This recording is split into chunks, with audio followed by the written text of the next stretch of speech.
Una de las claves fundamentales que la astrología humanística descarta de la astrología, y no digamos de la astrología tradicional ni de la astrología medieval, es la astrología, ¿sí?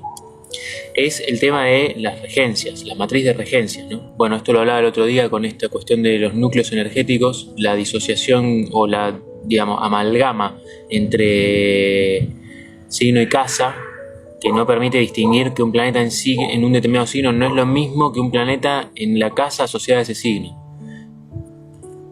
En todo caso, si quisiéramos decir, bueno, pero hay una temática común, sí, pero están una yendo para un lado y la otra yendo para el otro, ¿sí? Si vos me decís, bueno, pero la casa 10 tiene algo que ver con Capricornio, sí, pero una cosa es Capricornio, otra cosa es la casa 10. Si uno no distingue las temáticas asociadas a la casa diferentes de las cualidades asociadas al signo, uno termina interpretando un planeta en una casa como si estuviera en ese signo, en el signo correspondiente. Y no, pero me parece que todo esto parte de la base, o sea, que se desestima la matriz de regencias. La matriz de regencias es el signo en cual cada planeta tiene su domicilio, el signo en el cual cada planeta tiene su exaltación, todo lo que son las dignidades de los planetas, es decir, la triplicidad, es decir, qué planetas están asociados con cada elemento, según si la carta es diurna o nocturna. Entonces, todo esto es parte de la astrología. Punto. Es la astrología. La astrología tiene esto de base, ¿sí? Si uno hoy quiere hacer algo nuevo, digamos, y para hacerlo descarta lo viejo, es una amputación idiota hacer eso. Es como decir, voy a construir un edificio, pero los cimientos del edificio que había antes acá no me sirven. Así que en vez de reformular los cimientos para hacer el edificio que yo quiero, directamente construyo un edificio sin cimientos. Es mentira eso. ¿Qué se creen? O sea, el tema es el siguiente. La astrología psicológica, level casa 11, veo que reniegan de todo lo astrológico que surja antes que el siglo XX, ¿no? Y entre ello, esta cuestión de los domicilios, los exilios, las exaltaciones, las caídas de los planetas, es uno de los conceptos fundamentales que descartan. ¿Por qué? ¿Por qué lo descartan? Porque no les funciona, porque usan las regencias de los planetas modernos, porque le meten a Urano a Acuario, a Neptuno a Piscis, a Plutón a Escorpio. Entonces después dicen, Plutón, el regente de Escorpio, y está en tal casa y rige tal otra, y así no funciona muy bien. No funciona. Es una cosa que termina quedando en el aire. El problema es pretender reformular la matriz de regencias. Es una estructura matemática. Es un Fibonacci. O sea, es un axioma. ¿Sí? Es un axioma muy básico de la astrología. El problema es que cuando le adosan un planeta nuevo a Acuario, ponele, y dicen, bueno, ya no es más Saturno, ahora es Urano, en definitiva lo están haciendo de un modo que, digamos, falto de criterio, porque uno no puede simplemente, si uno tiene un sistema, una estructura, no puede simplemente sacarle una parte y cambiársela por otra parte y que siga funcionando esa estructura, porque sistémicamente es estúpido. No funciona así. Es como si en una familia hubiera 7 personas y un día digan, bueno, al hermano menor lo vamos a cambiar por otra persona. Y bueno, no sigue funcionando igual la familia si pasa eso, ¿se entiende? Por ende, como hicieron esto con los planetas modernos, no les funciona más la matriz de regencias. Por ende, la descartan y la toman como algo que no funciona. No, lo que no funciona son las regencias modernas. Miren, yo les voy a explicar lo que yo interpreto respecto de las dignidades de los planetas en una interpretación psicológica, ¿sí? Porque el problema es ese. El problema no es que digan, en función de algo psicológico vamos a dejar de lado lo tradicional. No, el problema es que agarran y en vez de agarrar y decir, bueno, la tradición lo explica de esta forma, y nosotros lo vamos a reformular y lo vamos a entender de esta nueva manera, Bueno, pero no, directamente no lo abordan el tema. Dicen, eso ya fue. Y después igual usan el concepto, pero de manera oculta, borrosa, difusa, errónea. El concepto del domicilio, yo esto no sé si lo tomo de... No sé si esto lo leí en el libro de Jerry Brignone o en uno el de Adolfo Weiss, de Astrología Racional, que el domicilio es una dignidad cualitativa, es decir, el planeta tiene buena energía en ese signo, ¿sí? Digamos, cuando un planeta está en su domicilio, primero, se rige a sí mismo, no tiene un dispositor, digamos, no depende de lo que esté haciendo el regente del signo en el que está, porque es él el dueño de ese signo. O sea, habrán escuchado la metáfora de que un planeta en domicilio es como alguien que está en su casa. Entonces tiene el poder sobre lo que está pasando en su casa. Ahora, cuando el planeta no está en su domicilio, sea que esté en su exaltación o en su exilio o en cualquier otro signo, ya va a tener un dispositor, es decir, va a depender de otro planeta, va a estar a disposición de otro planeta. Es decir, si hoy en día está Venus en Escorpio y está su regente, que es Marte tradicionalmente, está en Libra, se disponen mutuamente. Se llama una recepción mutua eso, ¿sí? Entonces, si Venus en Escorpio está en el exilio, porque está en el opuesto de su domicilio, que es Tauro, la cualidad del domicilio, como es el planeta con buena energía, o sea, Venus en Tauro va a funcionar bien, es cualitativa esa dignidad, funciona bien, porque tiene su talento y está en su lugar cómodo para expresarlo. En cambio, si Venus está en el exilio, en Escorpio, funciona mal. ¿Por qué? Pero no porque deje de ser linda, sino que tiene su belleza, tiene su talento, pero está en un lugar que no es propicio. El entorno no es propicio. Está exiliado, es como que es alguien, si fuera Mercurio, por ejemplo, ¿no? Mercurio, que tiene su domicilio en Géminis y en Virgo, cuando está en Sagitario o en Piscis, está exiliado, no quiere decir que sea estúpido, quiere decir que habla en un idioma que los demás no entienden. Es una persona que no está en su propio país, ponele, entonces está en un lugar en donde la gente no lo comprende, pero no quiere decir que tenga maldad, quiere decir que no es propicio el entorno en el que está ese planeta. Por ejemplo, yo tengo la luna en Capricornio y la tengo en la casa 3, me rige la casa 9. Entonces, no quiere decir que yo tenga una dificultad para expresarme, sino que las cosas que yo expreso no son bien tomadas, no es popular mi expresión, porque está exiliada mi luna, es como que soy apartado, es como que me dicen, no, vos no formás parte de este colectivo, hacé la tuya. Bueno, estoy a la merced de mi propia... de mi criterio, no hay un criterio común que yo diga, listo, me agarro de esto, ya está, me funciona. No, tengo que ver cómo es para mí.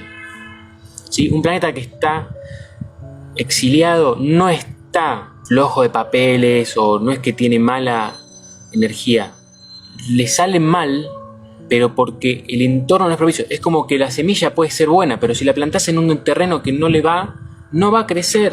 Y no es porque, qué mala esta semilla que no crece, es porque la estás poniendo en un lugar en donde no tiene recursos para desarrollarse. Esto es lo que sucede entre el domicilio y el exilio de un planeta. Vamos a hacer como una rueda en general, ¿no? El domicilio de Marte en Aries o en Escorpio implica que su exilio es en Tauro o en Libra.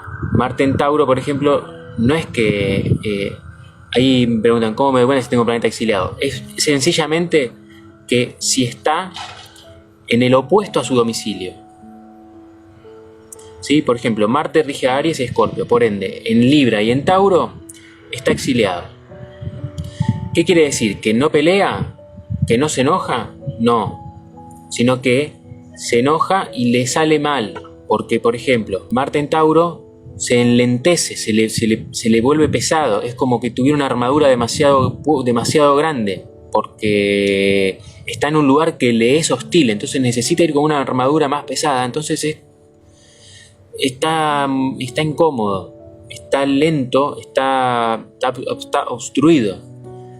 Pero lo mismo Marte en Libra. Marte es un planeta que tiene que ver con la voluntad personal, la independencia, la acción. En cambio en Libra, y depende del otro que le dé la autorización, está todo el tiempo queriendo complacer el deseo ajeno. Entonces no le sale bien, le cuesta más a Marte estar en ese lugar.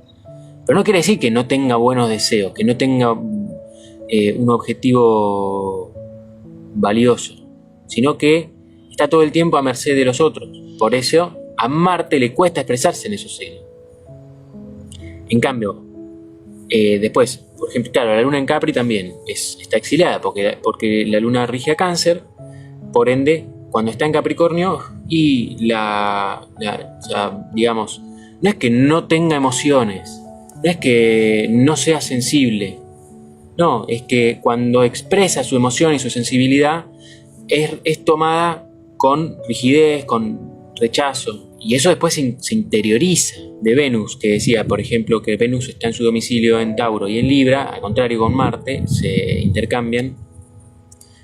Venus se exilia en Aries y en Escorpio. ¿Por qué? Y porque ¿cuál es la belleza de pelear?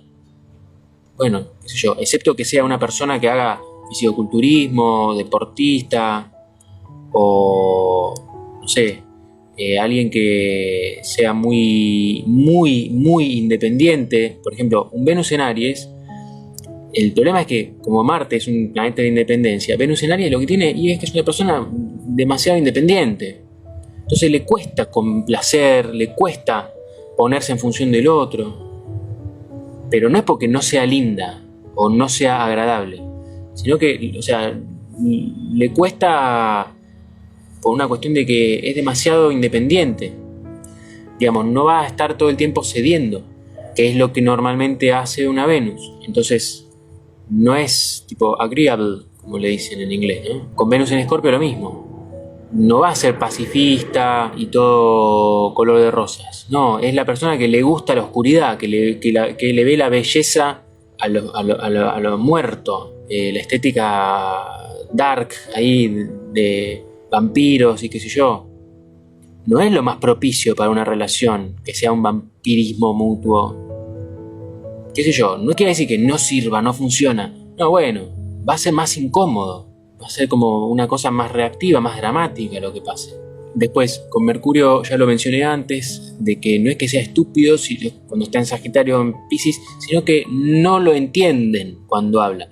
Por ejemplo, muy típico decir Venus en Piscis tiene problemas en la escuela, por ejemplo. No es porque sea tonta la persona, sino porque la escuela está armada para otro tipo de percepción. Entonces la persona piensa en imágenes, piensa en sonido y le hacen acordarse los nombres de los ríos de Europa. ¿Qué le importa los ríos de Europa? A veces por ahí para un Mercurio en Sagitario, ¿no? Le hacen acordarse los ríos de Europa. ¿Y qué le importa? O para un Mercurio en Piscis capaz le hacen matemática y no, capaz que estaba para pintar esa persona. Entonces, con la luna en Capricornio ya la mencioné. El Sol, lo mismo, con el Sol en Leo, o sea, su exilio es Acuario. No es que la persona no tenga identidad o que sea insegura.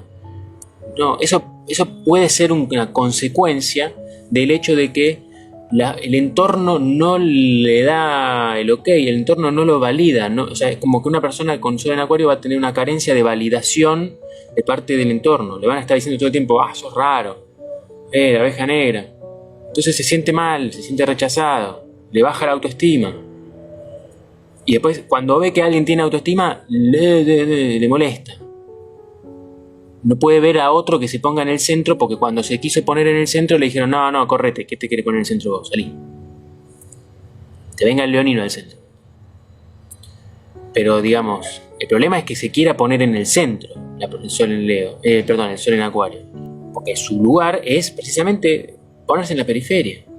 Con Júpiter que rige Sagitario y Piscis, un Júpiter en Géminis está exiliado porque es como una persona que no hace síntesis, que abre y abre y abre y abre y abre y abre y lee autores y autores y autores distintos sobre los distintos temas y te sabe explicar lo que dicen todos los autores habidos y por haber sobre ese tema y te los compara, te hace cuadros sinópticos y todo, pero cuando le decís, ¿y vos qué opinás?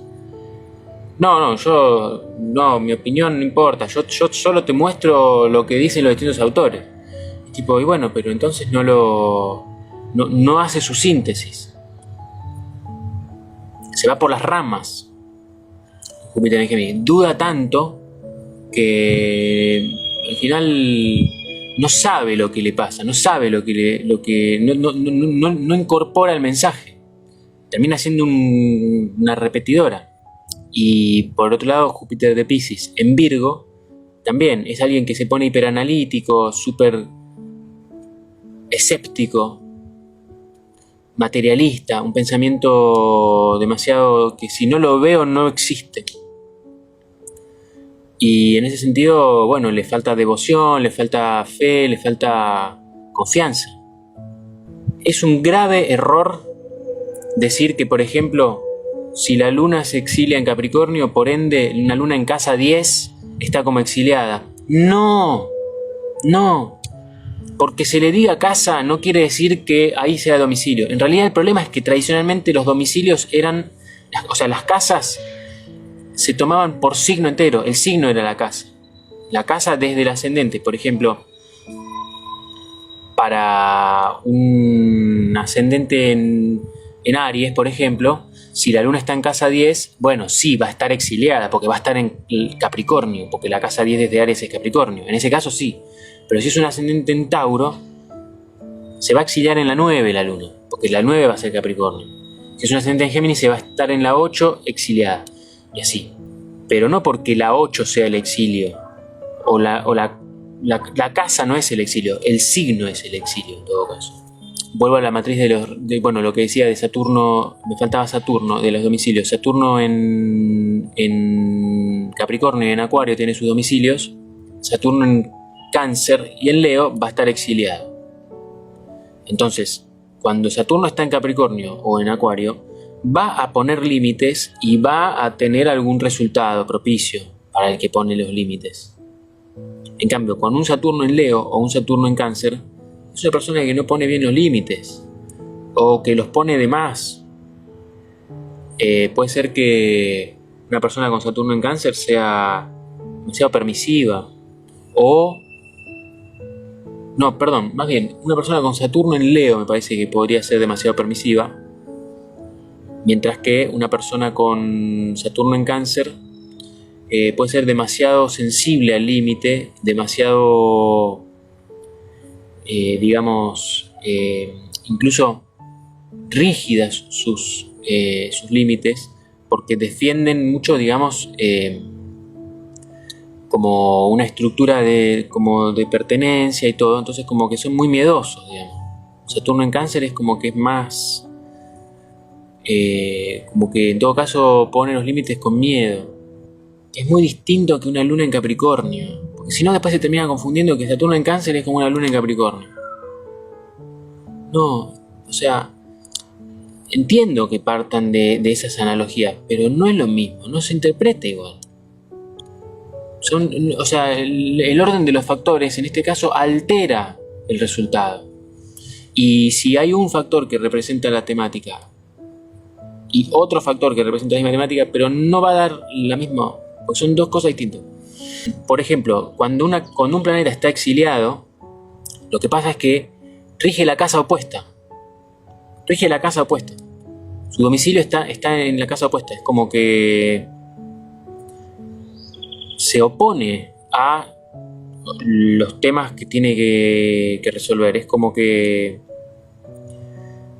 se le oponen en el entorno, se le oponen para que cumpla sus objetivos. Es como que va en contra de lo que están haciendo los demás.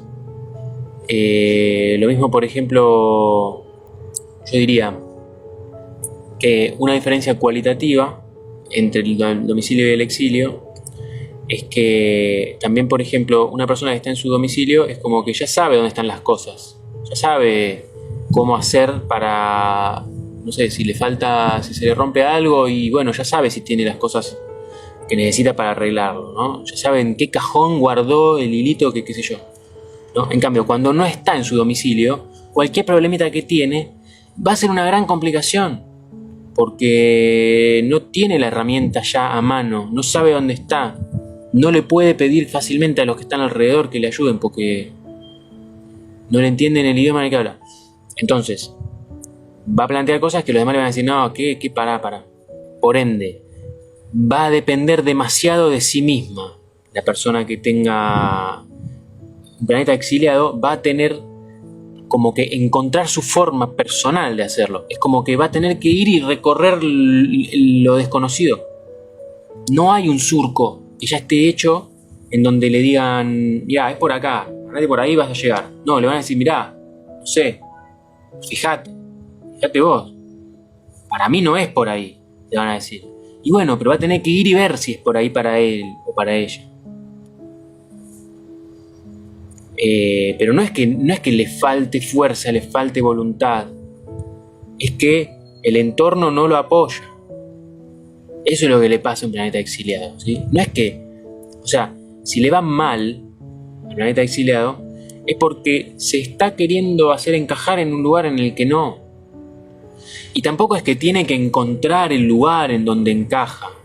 No, tiene que asumir que no hay un lugar en donde encaja y que tiene que construir su propio lugar. Tiene que hacer su propio surco. No está hecho. Tiene que abrirse camino en lo desconocido. Ese planeta exiliado, ¿sí? Ahora, el segundo nivel de dignidad de los planetas después del domicilio, que es la exaltación, en lo psicológico, yo lo tomo como un signo en el que el planeta tiene la energía aumentada cuantitativamente. Si es el domicilio una dignidad cualitativa, ¿sí? Que el planeta en el domicilio está bien, tiene una buena energía. El planeta que está en su exaltación es cuantitativo, tiene mucha energía. Entonces, ¿cuáles son las exaltaciones? Hay un solo signo en donde se exalta cada planeta y son: el Sol se exalta en Aries, la Luna se exalta en Tauro, Júpiter se exalta en Cáncer, Mercurio se exalta en Virgo, además de tener su domicilio en Virgo también tiene su exaltación, Saturno se exalta en Libra, Marte se exalta en Capricornio y Venus se exalta en Piscis. Punto. Que ni Mercurio en Acuario, que ni Neptuno en Cáncer. No, nada de eso. Nada de eso. Nada de eso. Eso no tiene forma, no tiene base, no tiene estructura. Es un error decir que Mercurio se exalta en Acuario porque Urano es la octava superior de Mercurio. Por ende, no, nada que ver. Si me querés decir que Mercurio en Acuario puede funcionar bien, podemos decir que es porque el segundo decanato de Acuario es de Mercurio. Entonces Mercurio en el segundo decanato de Acuario está en su decanato. Bueno, por ahí sí. Pero decir que se exalta en Acuario es no saber qué carajo es la exaltación. Por ende, de la misma manera con las caídas, como con los exilios, la caída es el signo opuesto a la exaltación. En el caso del Sol, se cae en Libra. La identidad solar queda a merced de ser agradable para el otro. Es incómodo para el Sol estar en Libra. Es incómodo. Por eso, cuando la gente se casa, se ponen un anillo en el dedo anular, porque el anular es el dedo del Sol. En la quiromancia, el dedo del anillo de matrimonio es el dedo del Sol. Y se ponen un anillo de oro, por lo general, porque simboliza me restrinjo en mi solaridad en función de un proyecto con el otro, ¿no? Bueno, eso es una caída para el solar. Y ahora, la energía que es mucha, la energía solar en Aries es mucha porque está exaltado, por ende tiene poca energía el Sol en Libra. Le falta vitalidad a ese Sol. Puede estar debilitado, sí, ahí sí diría debilitado. En el exilio diría detrimento, pero porque el detrimento implica que hay una circunstancia que le es contraria, un entorno que no le es propicio. En cambio, con la caída sí, le falta energía, está débil, está carente. Entonces, un Sol en Aries va a confiar en sí mismo, mientras que un Sol en Libra probablemente dude mucho de sí mismo, se ponga siempre en función del otro. ¿Un Sol en 12 también está debilitado? No. En todo caso, se puede hablar de lo que son las dignidades y las debilidades accidentales también. O sea, las casas no debilitan de por sí a los planetas, ¿sí? Siempre depende del signo en el que estén. El signo es el que le da la fortaleza o la debilidad. Esencial. El tema es distinguir las fortalezas y las debilidades esenciales de las accidentales. Las dignidades esenciales son los domicilios, las exaltaciones, los decanatos, los términos, las triplicidades. Digamos, ¿en qué lugar del cielo, en qué fragmento del zodíaco se ubica un planeta? Eso te da su dignidad esencial. Eso es, digamos, la energía del planeta. Si viene buena, si viene mala, si viene mucha, si viene poca. Después, ¿en qué casa se ubique? Esa dignidad esencial o debilidad esencial se va a manifestar para bien o para mal según esté debilitado o fortalecido accidentalmente en esa casa. Por ejemplo, un Sol en Piscis no está debilitado. Porque en Piscis no tiene ni domicilio, ni exaltación, ni exilio, ni caída. Pero algunos le pueden decir que, como es peregrino, que se llama, cuando no está ni en su domicilio, ni su exaltación, ni su decanato, ni su término, ni su triplicidad, ni nada, se dice que está peregrino y se toma como si fuera una debilidad. Entonces podría ser, porque dado que en Piscis no hay porque los términos nunca son de las luminarias, son solo de los 5 planetas visibles, y los decanatos, ninguno de los 3 decanatos de Piscis es del Sol. Por ende, un Sol en Piscis está peregrino, que es un tipo particular de debilidad, que es como que ni siquiera es que está, o sea, no está ni domiciliado, que está en su casa, ni está exiliado, que es que está en otro país donde no lo entienden, sino que está yendo de un lugar al otro en donde no tiene tampoco muchos recursos, digamos, ¿no? Es como que está en la ruta, está como entre lugares. Si de pronto en Acuario el Sol estaba exiliado, en Piscis está peregrino porque se ve que no estaba cómodo en Acuario y dijo, no, mejor me voy, y llega a Aries y se exalta. Pero después, las dignidades y debilidades accidentales implican que si, por ejemplo, no importa que signo esté el planeta, puede estar fortalecido o debilitado accidentalmente por estar en una casa que le resulte propicia. Por ejemplo, por estar en un ángulo de la carta, se fortalece el planeta. Si está en el ascendente o en el medio cielo, o en menor medida en el descendente o en el fondo del cielo, tiene una fortaleza accidental. ¿Qué quiere decir? Por ejemplo, un Sol en casa 7 o un Saturno en el medio cielo están fortalecidos accidentalmente. Por más que uno diga, pero el Sol en casa 7 es como un Sol en Libra, por ende no sería debilidad para el Sol. Bueno, de hecho el Sol en 7 se está muriendo, digamos. Entonces podría tener una cualidad medio incómoda para el Sol estar en la 7, pero igual, por estar en un ángulo de la carta, está fortalecido, va a operar, va a hacer lo que tenga que hacer, va a tener espacio para hacerlo. Depende siempre de en qué signo esté, qué casa rige, pero digamos, una dignidad accidental, por ejemplo, un Saturno en casa 10 Alguno podría decir, es mejor que un Saturno en casa 4, porque la 10 es como Capricornio y la 4 es como Cáncer. Pero no, porque primero, un Saturno en casa 10, si está debilitado por signo, va a ser un hijo de puta. Va a estar haciendo maldades. Va a ser el gobierno que se te pone encima y te dice, no. Va a ser que vos querés hacer un emprendimiento laboral y viene y te dicen, pero acá tenés una deuda que no sé qué, pero tenés una causa por una vez que no sé qué. Porque se te pone ahí arriba, está encima tuyo ahí, ese Saturno.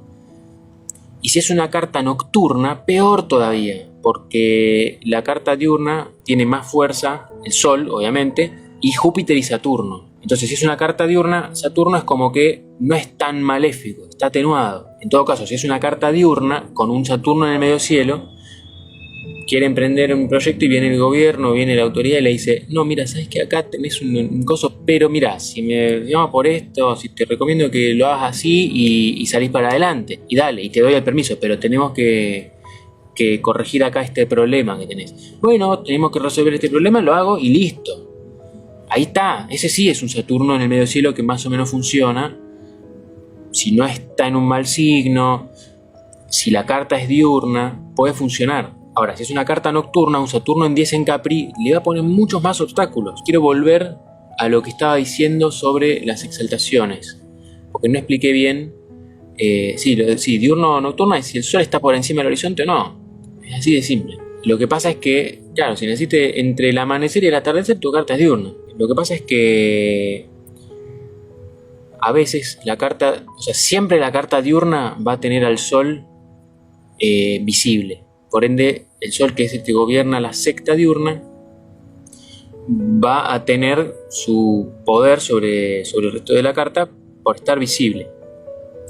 Ahora, si está en Libra o en Acuario, ese Sol, aunque esté visible, puede que la persona muestre su debilidad, en todo caso, ¿no? Y que a partir de eso haga sus cosas. Pero una carta nocturna, la luna puede o no estar visible. Puede estar debajo del horizonte la luna en una carta nocturna. Si es así, no le conviene tanto. No, o sea, tiene más dificultades. Pero en ese sentido, digamos, hay muchos matices a interpretar. Y todo esto se puede llevar a lo psicológico perfectamente. Es una vivencia psicológica. El problema es descartar esta teoría de los domicilios, las exaltaciones, las dignidades esenciales y directamente no considerarlo, en vez de reformularlo en términos humanísticos, tomar lo bueno de esta doctrina y dejar de un lado lo malo y reinterpretarlo, lo bueno, y construir algo mejor a partir de lo que ya había. En vez de, no, me cago en todo lo que había, ahora la invento yo de nuevo, la astrología. ¿Qué sos? Narcisismo puro. Ahora, vuelvo a lo de las exaltaciones. La luna que se exalta en Tauro y va a fructiferar, va a tener muchas ganas de tener hijos, de cuidar cosas, de hacer crecer las plantas, y va a tener talento para eso. En cambio, una luna en Escorpio y se va a enroscar más en dramas, no va a querer cuidar a nadie, digamos, va a sentirse medio eyectada de cualquier situación de apego emocional, porque directamente no le gusta la energía lunar. Se enoja, se pelea con la mamá. O la madre es muy combativa, es muy, según Caruti, ¿no? La luna en Escorpio es una persona que tiene un especial talento para acompañar a las otras personas cuando están en crisis, pero porque no se engancha con el drama. Directamente le dice, loco, mira, estás tan preocupado por esa mierda, ¿por qué no haces esto que tenías que hacer? Dale, salí para adelante, le dice. Porque no tiene esa cosa de quedarse pegada al problema. Cuando maduró, cuando todavía está pegada a que yo debería ser más cariñosa y no lo soy, debería ser más mamero y no lo soy. No, loco, no te cabe esa energía, está todo bien.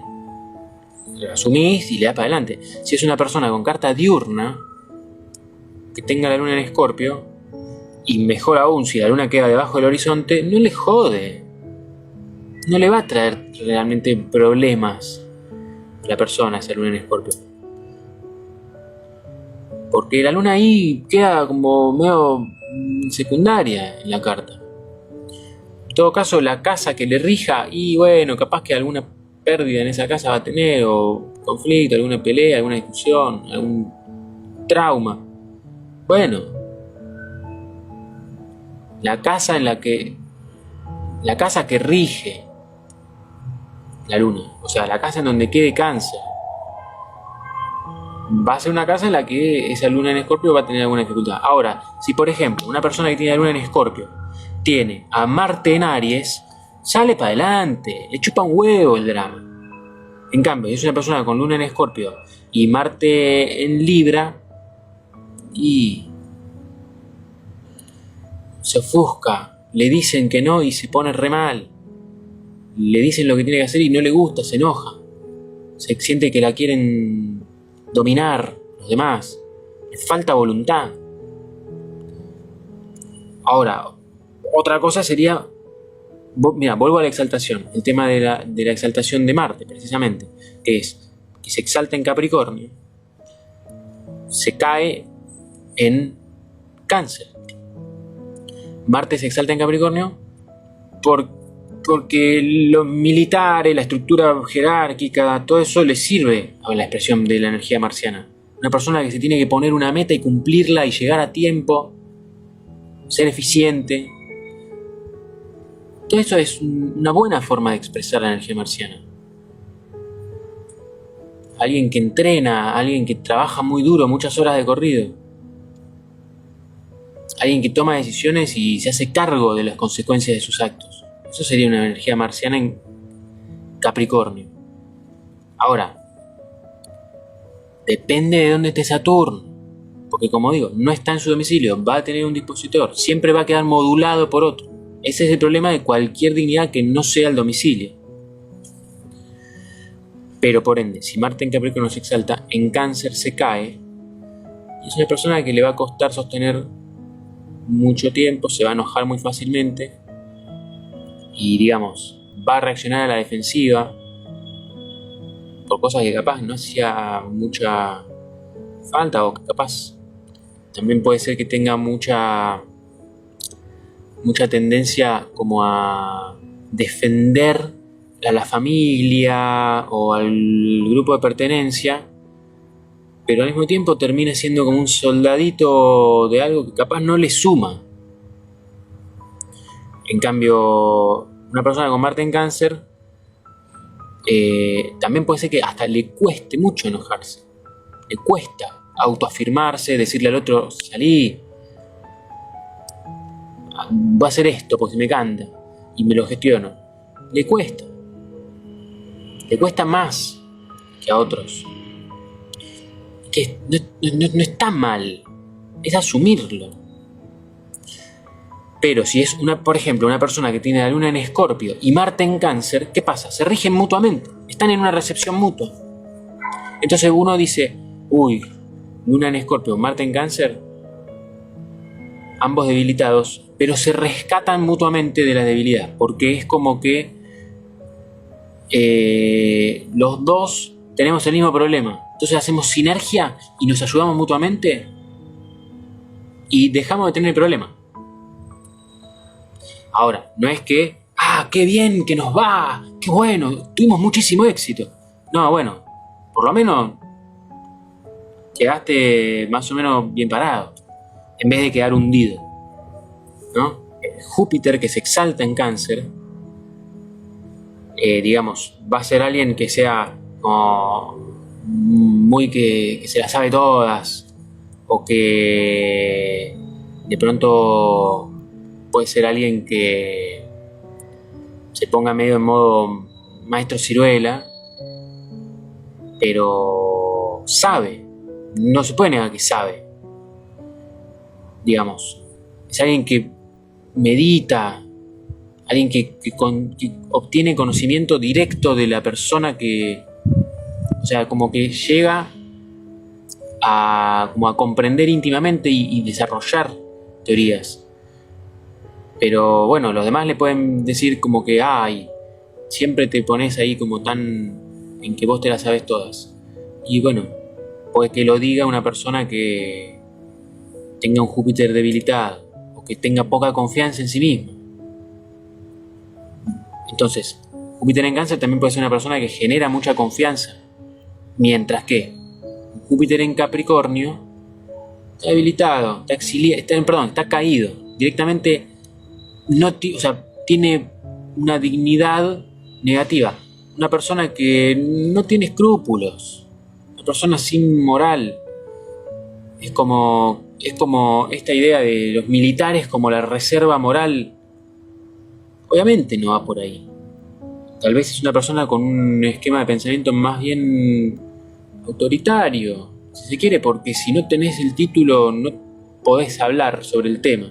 Si no te dieron el permiso no podés viajar. Una mierda para Júpiter estar en Capricornio. Es alguien que confía en la palabra de la autoridad. Bueno, eso no es afín con la energía jupiteriana, al contrario. Entonces, desconfía. Una persona con Júpiter en Capricornio desconfía. Cuando se da cuenta de que está medio trayéndole problemas, tal vez, esa posición, puede ser una persona que desarrolla propio criterio y puede cuestionar a la autoridad y puede realmente decir, se equivocan en esto y en esto y en esto y en esto y en esto y en esto, y ser súper seca en cuanto a su forma de ver las cosas y muy tipo, no, me quedo con lo esencial y nada más, sacame toda esta parafernalia de encima.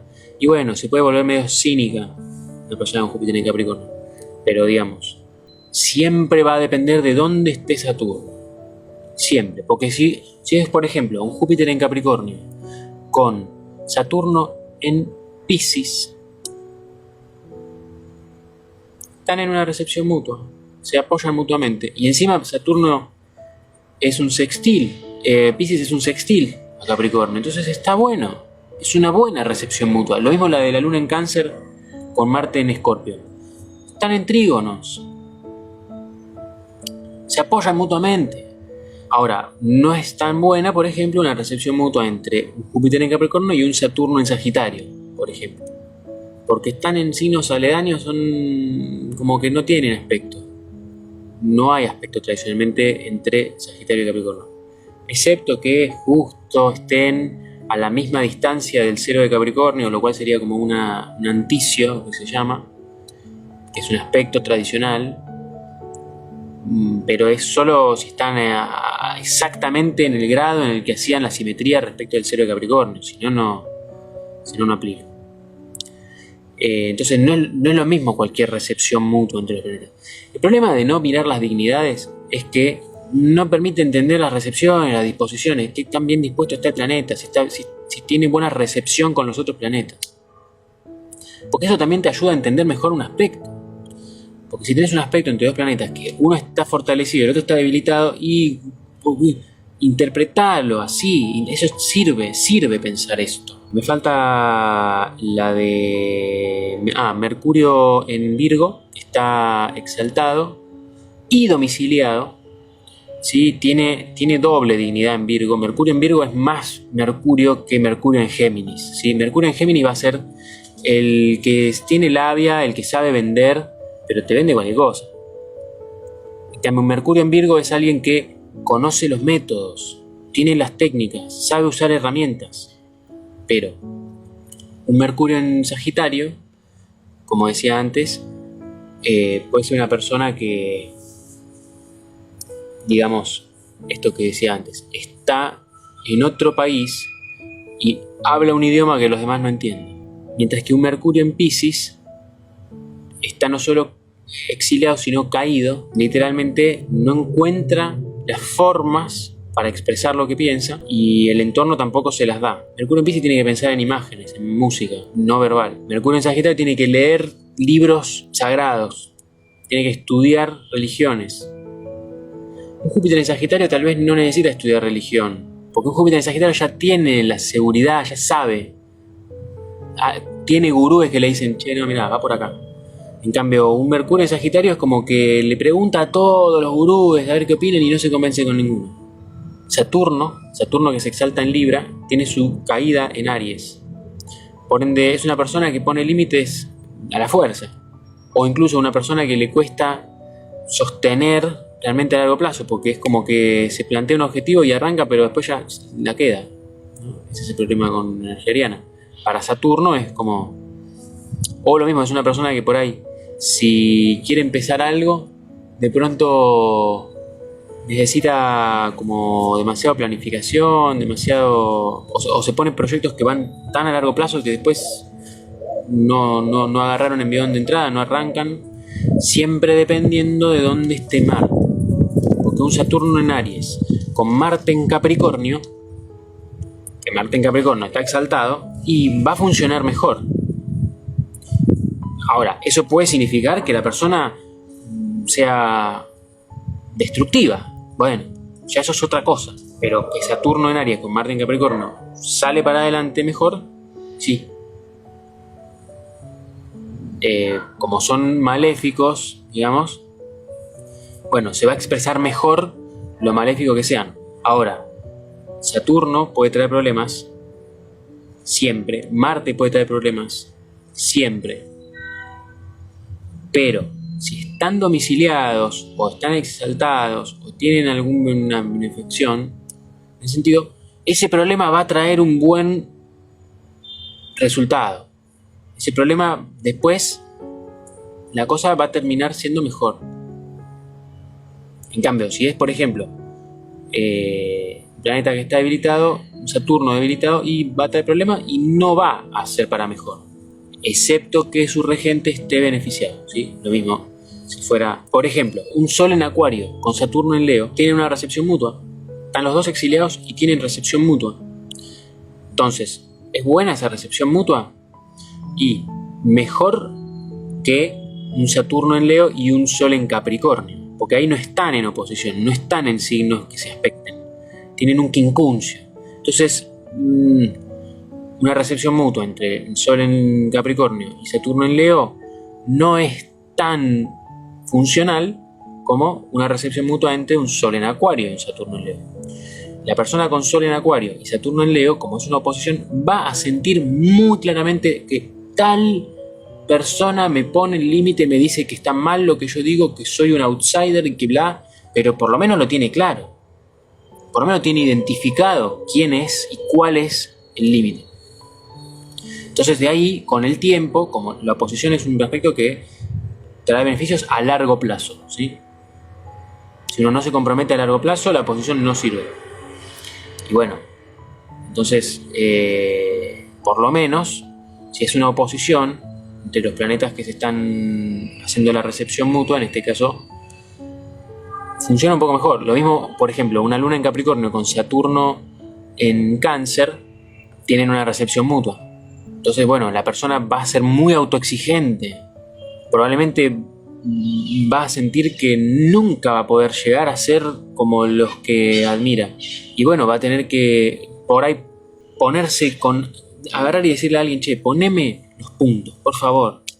Aclarame, decime cómo lo hago, dame consejo. Alguien que sea como un profesor que le exija, le sirve. Le falta Venus. Venus en Piscis está en su exaltación. Entonces va a haber mucha energía de Venus en esa carta.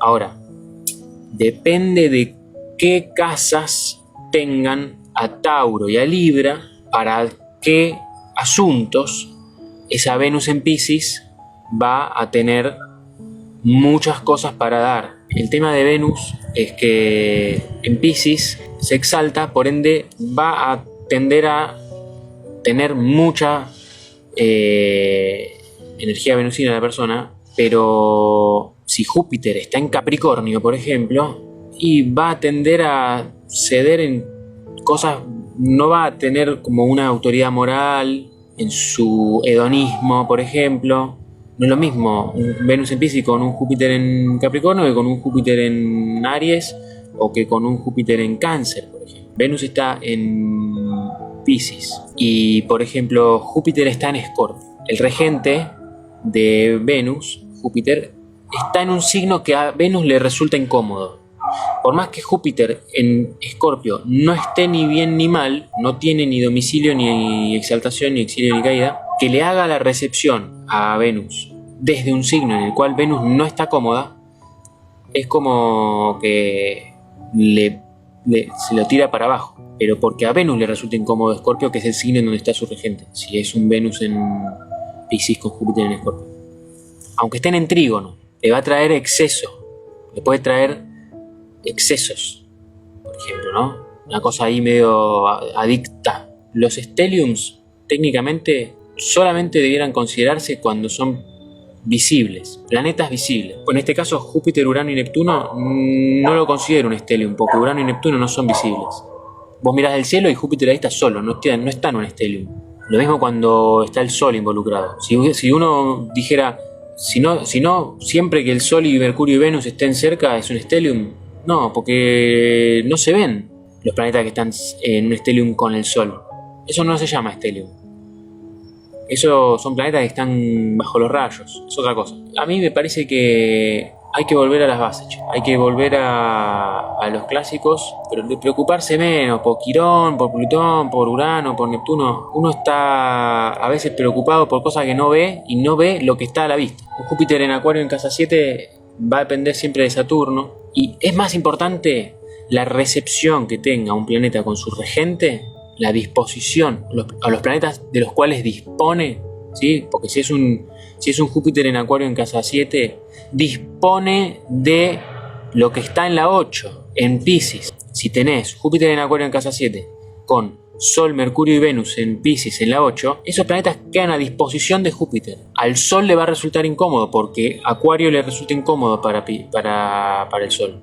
Pero eso es más importante que si tiene un trígono con Urano, si tiene una cuadratura con Plutón, o si Quirón está en el medio cielo. Zaraza.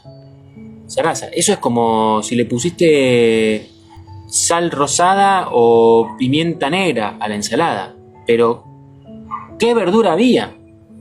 Es lo nutritivo. Si no, es como pensarse que el alimento es de qué color sea la comida. No, la sustancia es otra. Los planetas visibles son los que determinan la sustancia de la carta, la estructura de la carta. Y se mueve, todo se mueve, nada está fijo, nada es que ya no te queda otra, estás obligado a, qué sé yo. Bueno, en todo caso, durante un periodo de tiempo. Después eso se va a modificar, o a partir de tal fecha eso ya deja de estar tan rígidamente y empieza a ser más blando. Pero que pasa más o menos para acá, va para allá. Si no es como, no sé, la crisis de dónde vino. No, bueno, debe ser el tránsito de Plutón. No, pero no lo ves a Plutón. Es como decir que si es Júpiter en Acuario en la 7, con el Sol en Piscis en la 8, y ahí lo que pasa es que el Sol rige el ascendente, en Leo. Entonces, si el Sol rige el ascendente y está en Piscis y Júpiter está en el descendente, en un signo que le es opuesto al Sol, o sea, está en el exilio del Sol, el regente del Sol. Entonces ahí es donde es como si vos hubieras puesto la respuesta en el examen que vos intuías que era así y que en realidad era la comprensión profunda que vos habías tenido, pero el profesor te pone, no, esto está mal, porque no es lo que yo dije en la clase. Y te pone un 6. Y vos decís, pero tengo razón. Sí, pero no es lo que el profesor quería que digas. Entonces, sí, y de ahí decís, bueno, no, ese tipo de situaciones son matices que tienen que ver con esto. Porque también puede pasar al revés, lo que acabo de decir, ¿no? Una persona que me contaba ayer, un amigo, que tiene el Sol en Tauro y Júpiter en Leo. y el Sol en la 9. Y él dice que en el examen él ponía su opinión personal, medio en un examen medio de filosofía, que estudiaba cine. Y él respondió desde su propia percepción, desde sus propias ideas, y el profesor le dijo: mirá, te pongo un 9 y no un 10, porque la verdad que tu respuesta está muy bien, pero no me gusta tu punto de vista, no es lo que yo estoy enseñando en la clase. Sin embargo, tengo que reconocer que está bien argumentado y cumple con la consigna. Entonces te voy a poner un 9. Pero ahí está, el tipo tenía el Sol en el 9 con Júpiter en Leo en la 12. Y bueno, el profesor medio que le dijo como: no me gusta que digas esto, pero tengo que admitir que tenés razón. ¿Entendés? Bueno, son esos matices. Los stelliums que no son stelliums. En realidad, stellium técnicamente es cuando hay 3 planetas visibles que están juntos en un mismo signo, por lo menos, o menos de 30 grados uno del otro. Incluso si no están en el mismo signo, capaz no es un stellium. Digo, porque si no, cualquier cosa es un stellium. Cualquier momento en el que el Sol, Mercurio y Venus estén en el mismo signo es un stellium. No. Los que no, o sea, cuando está el Sol, lo que pasa es que todo lo que está a 18 grados para cualquiera de los dos lados del Sol queda bajo los rayos del Sol. Entonces ahí ya es todo una especie de... A eso se los come a todos el Sol. Si está el Sol involucrado, yo no lo tomo como un stellium. Porque, ¿qué pasa con un stellium? Si vos tenés, por ejemplo, a Marte, Júpiter y Saturno en el mismo signo, en un lugar apartado del Sol, donde sí se ven, todos los temas de las casas, de las 6 casas que rigen Marte, Júpiter y Saturno, van a resolverse en esa casa. Entonces, ahí hay un stellium. Eso es un stellium. Ahí hay un área en donde sí pasan un montón de cosas acá. Porque los temas de esas 6 casas, las 2 que rige Marte, las 2 que rige Júpiter y las 2 que rige Saturno, todas se resuelven en la casa en donde están los 3. Ahora, si vos tenés al Sol con Urano, Neptuno, Saturno y la Luna en Capricornio, pero están todos bajo los rayos del Sol, todos van a jugar para la casa que rija Leo, todos van a estar a disposición del Sol ahí, porque el Sol se come a los otros, se come la luz de los otros, se apropia de esa luz y usa esas energías para sus propósitos. Entonces eso no es realmente tan así un stellium, eso es en todo caso una debilidad para todos esos planetas y fortalecen al Sol, le dan su sustancia al Sol para que haga lo que quiera, para la casa que rige, Luna, Sol y Mercurio en Aries. Luna, Sol y otro planeta en realidad no, porque el Sol ya te tapa a los otros planetas. Cuando el Sol está cerca de los planetas, quedan bajo los rayos, es como que el Sol se apropia de la energía de esos planetas. Porque a veces ahí el problema es el siguiente: uno dice, la casa es donde está Escorpio y Aries, pero a veces ponele, si uno tiene, imagínate que uno tenga el ascendente al final de Libra, al final de Virgo, por ejemplo, ¿no? Y la casa 7 queda medio grande, entonces te queda el descendente al final de Piscis y todo Aries adentro de las 7. Pero Aries es el octavo desde Virgo, ¿no? Incluso si está el medio cielo medio corrido, entonces de repente capaz el ascendente en Virgo hace que tengas la cúspide de 2 y la cúspide de 3 en Libra, pero Libra no es la 3, Escorpio es la 3 desde Virgo. Digamos, en la primera casa que un planeta rige es contando signos desde el ascendente. Después se puede tener en cuenta si el signo en el que cae la cúspide, si por ejemplo para un ascendente en Cáncer, Escorpio es el 9º signo, Marte es Escorpio es el 5º y Marte es el 10º, Aries es el 10º. Y para un ascendente en Aries, por definición, Escorpio es la 5 y Aries es la 10. Punto. Esto es lo único que rescato del libro de Caruti de los ascendentes, porque usa una matriz de signos natural con las casas y te dice, para todo ascendente en Cáncer va a tener tal y tal signo en tal y tal casa, ¿sí? Es lo único que el tipo se mantiene en eje con la tradición. Pero después ya decir que la casa 4, la 8 y la 12 son casas de agua, es no darse cuenta de que está hablando de casas en vez de signos. Las 4 y la 8 y la 12 no son casas de agua. Cáncer, Escorpio y Piscis son signos de agua. Ponele otro nombre a la casa 4, 8 y 12. No sé, pero no son de agua esas casas. En todo caso, no sé, tienen que ver con, qué sé yo, el mundo emocional, si querés. Bueno, no sé, pero una cosa es hablar de agua en los signos y otra cosa es hablar de agua en las casas. No son de agua. Es decir que la 4, la 8 y la 12 son casas de agua, es lo mismo que decir que la luna en 4 está domiciliada. Está mal pensado eso. O sea, es un error sintáctico. El nodo tampoco juega para los stellium porque no se ve. No es un planeta visible. Si te dicen stellium, te están diciendo que tenés una estrella importante. Si vos mirás y no ves ninguna, porque son, no sé, el nodo con Urano y Neptuno, no hay un stellium. O el nodo Urano, Neptuno y Júpiter. Vos mirás y ves solo a Júpiter ahí. Eso no es un stellium. Además que el nodo no rige ninguna casa, en todo caso amplifica lo que esté en conjunción, o bueno, de última hay que prestarle especial atención al regente del nodo. Pero bueno, ni hablar de las cosas que se dicen sobre los nodos, que hay que evolucionar con el nodo norte, hay que dejar atrás el nodo sur, porque la cabeza del dragón y la cola del dragón, una interpretación tan literal del símbolo, llevada encima a un moralismo evangelizador problemático, muy peligroso.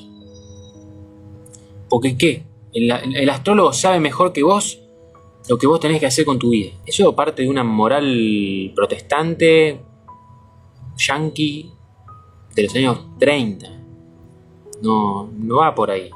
En una pregunta, en la lectura de casas que me hicieron, ninguna casa acá en el signo de Leo, ¿realmente puede ser que algún signo no entre en alguna casa? No, eso es otro problema. Es porque se usan las casas de Placidus sin entender que la casa de Placidus es subsidiaria a la casa de casas iguales, es decir, sumar 30 grados desde el ascendente. Claro, tu casa 1 es, bueno, ¿ves? Antes me estaba diciendo que tenías a Júpiter en la 7 en Acuario, pero si tu ascendente es Cáncer, Acuario es el octavo signo, no es la 7.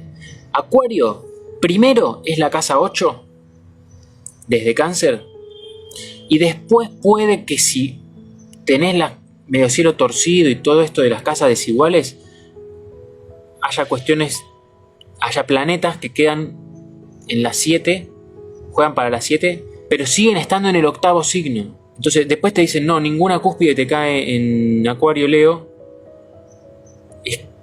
Primero, el grado exacto en el que tenías el ascendente va a ser la cúspide de la casa primaria. La cúspide primaria de las casas es el mismo grado en el que estaba el ascendente, pero en cada uno de los otros signos. Y después la cúspide de Placidus, pero que también podés usar la cúspide de Regiomontanus, la cúspide de Campanus, la cúspide de Koch, la cúspide de Alcavitus. Hay infinitos sistemas de casas. ¿Por qué se usa la cúspide de Placidus? Y porque el tipo imprimió las tablas y las vendió cuando surgió la imprenta y todo el mundo las empezó a usar, pero no porque funcionen mejor, es porque fue lo que había en venta, lo que había para, no sé, ¿qué sistema de casas es mejor? Signos enteros. Signos enteros está primero, es lo primero. Signos enteros desde el ascendente, signos enteros desde la luna. A lo sumo signos enteros desde el mediocielo, poniéndolo como el mediocielo la 10, si es que está torcido, ¿no? Yo tengo, por ejemplo, el ascendente en Escorpio y el mediocielo en Cáncer, o sea que me queda el mediocielo en la 9. Leo es la 10 desde Escorpio, por ejemplo. Pero si yo usara el mediocielo como la 10, me queda Cáncer en la 10, bueno, ahí me queda un ascendente en Libra desde el mediocielo, digamos. Ese es el sistema de casas primario. Los signos enteros son la matriz de casas primarias, las casas celestes.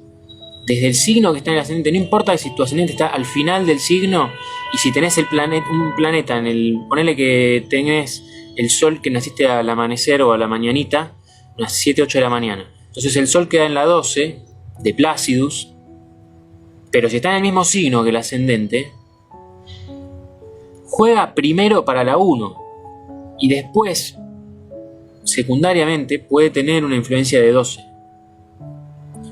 Pero primero es significador de 1, porque están en el mismo signo que el ascendente. Porque si no, el planeta te va a hablar de... Porque está en la 12 te van a decir, no, eso se te aísla o vas a perderlo, no sé qué. No, pero si primero tiene que ver con la 1. Primero va a tener que ver con tu carácter. En todo caso vas a ser una persona reservada, una persona... Siempre hay que matizar. Hay capas, hay muchas capas de análisis.